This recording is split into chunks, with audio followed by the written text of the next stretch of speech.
love me even when I lose my head. Guillotine.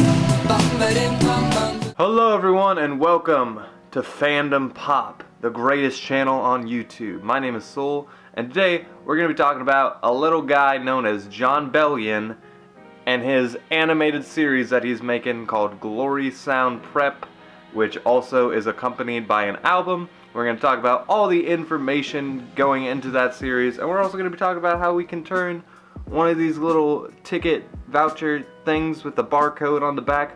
Yeah, we're going to be talking about how we can basically vote for the animated series on like characters and shit via this little thing that you got if you got merch. People are Googling shit about it, so I was like, yeah, I guess I can fill that niche.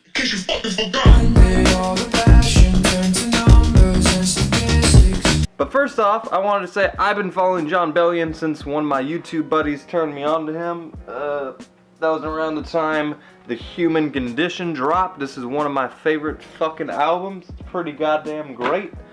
And when Glory Sound Prep came out, I didn't really fully understand the concept because all his other albums seem to have like a theme. The human condition, the separation, the insert some immaculate word of some sort. And now we have Glory Sound Prep, which has a picture of like some kind of architecture. And now that I was on the tour, and now that I fully understand exactly what he was doing, I'm like, oh, okay, so Glory Sound Prep is short for Glory Sound Preparatory School, and basically this album is also an accompaniment piece to an animated series that is not, as far as I know, even in production yet. And I'll talk about the concert that I saw kind of towards the end of this video, but basically at the very tail end of the concert, Jon Bellion was like, yo, I'm making an animated series, and I have to convince these people that people will watch it. Will you guys watch it? And then like, everybody's like, yeah, we'll fucking watch it. And he's like, cool, buy some merch and you can get this fucking ticket that has the numbers, you might want to remember this, 26408. Which, by the way, if you activate the barcode, it will take you to a website where you can put that code in. Yeah, it's the same code on every single stub, so that's really all you need. And Jon also kind of went into it, explaining how with this ticket thing, you'll be able to like vote on like how the characters will look and like certain things like that, and you can kind of affect the series in a type of way. As of right now, you cannot do that. I came home, I looked up everything. As far as I know, when I looked into it, right now there's only a loading screen.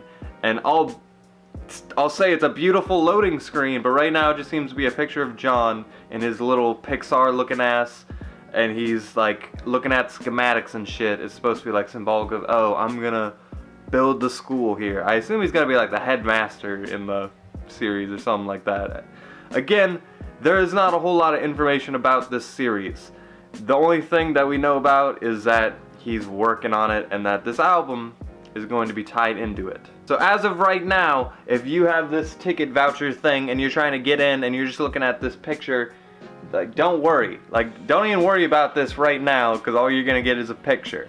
But you might want to keep it around in case the site changes and we'll be able to vote on certain things in the near future. That being said, if you follow Jon Bellion, there's a lot of really fucking cool artwork that is always attached to his album arts. It's always like this Pixar looking ass type stuff. Like if you look at even the single arts, he has one where he's like doing like a fucking Kamea wave. There's a lot of, if you listen to the track Adult Swim, there's a lot of fucking Dragon Ball Z and anime-ass influence on all of his stuff. And you always throw in like little references here and there, you know. That seems to be the course for a lot of musicians nowadays. Just put in nerdy anime references. It's a different time we're living in, I guess. But obviously Jon Bellion is a huge fan of animation. You just tell that from his art. And now he's making an animated series. I think that's pretty cool, and I really hope it is obviously going to be accompanied by music. The fact that it's called Glory Sound preparatory school is kind of an indicator that this is going to be some kind of musician school. But the way I listen to the album now, like, I kind of try to tie into like the fact that it might be a bigger like soundtrack to like an animated series, which is kind of hard. In all honesty, like he talks a lot about himself and kind of like personal things he's going through.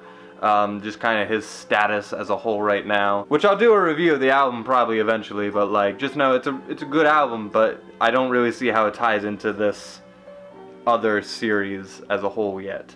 Maybe there will be another album, who knows. I assume he's going to be doing like the opening and ending and all that stuff, so there's going to be new music along the way that has something to do with this, so expect that. So now for the rest of the video, I just kind of want to talk about my personal concert experience, because I always do that. I always talk about my concert experiences, and this is my platform to do that on. So,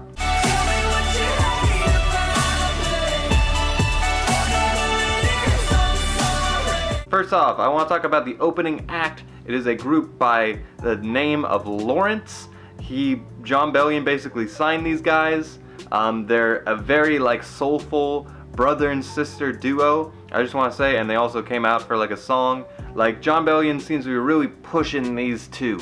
Like, I remember at one point, just during the opening part, like the stadium's half filled at this point, like this dude, Jon Bellion, the guy we all fucking paid to see, just pokes his fucking head out, and you can see him just watching for like 5 minutes, just kind of like nodding and stuff, and he's like, yeah, and then he goes back. I just thought, oh, that was cool. And there was also another guy, Mark E. Basie. He was basically like a rapper, singer, like a fucking, he has G-Eazy on a song.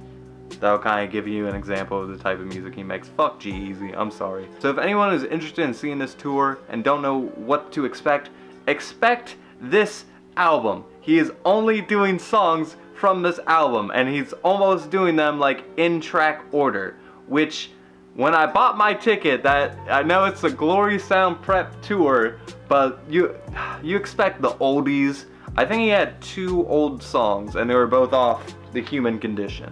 He did Guillotine and All Time Low, which you would expect him to do, and then he did the only other song that wasn't from the album was Good Things Fall Apart, which is an EDM song he did with Elenium, I believe that's how you pronounce them. Very good song. That was like the finale. If I had one complaint, this was a short ass fucking show, man. I think it was like not even an hour and a half long. And to be fair, like, it was very good hour and a half. This man had a lot of fucking good songs, and they sound really good live. That being said though, he obviously is not like the type of artist who's gonna do a play-by-play of how exactly it sounds on the album. He's using like different inflections and singing songs different. Like, there's parts where he is like singing, and then this part he's rapping on the live part, or he's doing like an Adult Swim where he's like doing like this very like mellow voice towards the beginning of the track. On this part he's just gonna be loud as fuck. There are other parts where he's basically just saying the lyrics in a completely different way, which is fair. I don't mind that. But then there was one song, Guillotine, like, it was possibly my favorite track by this dude, and he's like, nah, we're just gonna do like a scatting, like all the people on stage are gonna like play however they want to play, and we're gonna have other people in here just doing their things, just doing little bum-da-dee, bum-bum-da-dee, bum-bum-ba-bee-dee. And I was just like, like, I hate to be that guy, but I kind of just want the version that I know. Like, I want to be able to sing along, which I understand that doing the same songs over and over again is tedious, but I have a huge respect for artists who do their fucking job. I hate to sound like a fucking entitled asshole there, but respect to, you know, the people who just do their job every single time and do the same thing and are able to make like a perfect crafted show out of that. That being said though, I'm not necessarily complaining. It would be nice to be able to kind of like be more involved with the music, but the experience itself is still cool. Yeah, I bought my ticket for a Jon Bellion show and he performed. That's all I can ask for. That being said though, there's a lot of tracks on here like Adult Swim, like Stupid Deep, which are longer tracks that like you really kind of need to like hear the song from point A, point B, point C, point D, and that's the song. I, as a music listener nowadays, like, am not able to listen to music as nearly as much as I would like to. I like listen to it in the shower, when I'm walking to and from work, and not a whole lot of other places. And because of that, I'm listening to a lot more like hook-friendly kind of songs and shit like that. But ultimately, songs and tracks that have a lot more going on in them are usually better. And actually being able to sit down and focus on the lyrics, because he's saying it a different type of way, so I'm like hearing the words fully like enunciated now. It's a much different experience. I like these songs more and have a deeper appreciation from them. And that kind of goes just from listening to most songs live. You hear the lyrics better and you understand them more. You think about them more, and you fully can immerse yourself in the audience, the instrumental. And I'll be honest, I didn't even think the audience would give a shit. Like, I looked around me, I was like, there is a lot of white people. There's a lot of like, you know, it was in Raleigh, North Carolina. I expected a lot of people to not give a shit. And there was a decent amount, like there was a couple like right in front of me who obviously did not know this dude at all. I don't know why they were there. Like, they didn't even stay for the encore song. Like, they were into it. They were like, yeah, this is nice. But I was like, what are you people doing here? But you could tell a lot of people love this dude. Like, there's people all around me who like knew lyrics to like when people are like singing along to Cautionary Tales. Like, then I think there's people who really dig this album. My stage sucked, by the way. Like, I hate to diss like the venue, but like shit, I could not see a lot of what was going on. It was a very flat venue. Like, I feel like the people, and there was like a place where like you could just sit down in the grass on the way back, and I was like, I feel like those people can see it better. Like, fuck SeatGeek, man. I thought I was getting like 8th row type seats. No, I was like in the middle. How am I gonna pay for like 8th row? No, I thought I was closer than that. I thought I was like the top tier seating, and then I was like, oh, I guess I'm in the fucking middle. Yeah, it was a shitty ass venue, but I will say the night lit up, as you could say. It was a fun time. There was a lot of tracks like Blue, which just had colorful fucking backdrops, and there was a huge appreciation that obviously was made for all the musicians. When Lawrence came on, they got a big pop. You know, when they were playing earlier, no one gave a shit, but now that they're all hyped up, they got a big pop. There was even one part where he was like, man, just thank your fucking janitors and shit, your fucking concession stand people, because they make this shit happen. That's the type of shit I like to see. I like to kind of be a part of a big thing, and like actually as human beings, we appreciate one another and we listen to some fucking music, and that's what happened. And that was my experience. I hope you guys got something out of this video, and I eventually want to make like a bigger Jon Bellion like retrospective video. I have a couple retrospective like musician videos that I have been brewing in the back of my mind. So if that's something you would like to see, let me know. Anyway, thank you for watching as always, and with that, I leave you.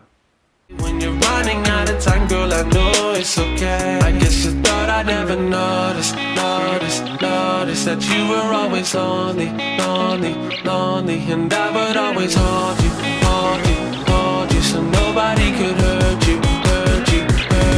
I've been spending hours